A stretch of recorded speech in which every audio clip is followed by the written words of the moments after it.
أحبابي في الله، من أعظم الأمور التي يستقبل بها رمضان أن الإنسان يطهر قلبه من أمراضه، يطهر قلبه من النفاق، يطهر قلبه من الحسد، يطهر قلبه من الغل، يطهر قلبه من أجل أن يستقبل هذا الشهر العظيم، هذا الشهر الذي هو شهر الرحمة، شهر المغفرة، شهر تفتح فيه أبواب الجنة وتغلق فيه أبواب النار.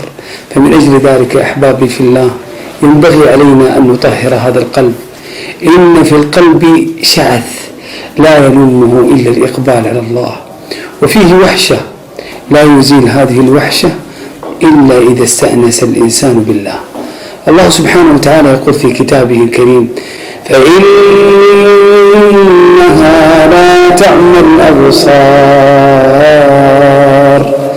ولكن تعمى القلوب التي في الصدور. يقول النبي عليه الصلاة والسلام: ألا وإن في الجسد مضغة إذا صلحت صلح الجسد كله وإذا فسدت فسد الجسد كله ألا وهي القلب. الله سبحانه وتعالى قد امتدح إبراهيم عليه السلام، امتدح إبراهيم عليه السلام بأنه قد أتى إلى الله سبحانه وتعالى بقلب سليم. قال الله جل وعلا: وإن من شيعته لإبراهيم إذ جاء ربه بقلب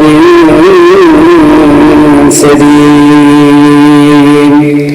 فهذا رمضان بين أيديكم، سارعوا إليه وأقبلوا إلى الله سبحانه وتعالى إليه، فإنه من ثمراته أنه يطهر القلوب من أدرانها وأوساخها وأمراضها.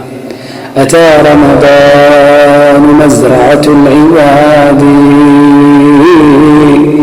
لتطهير القلوب من الفساد.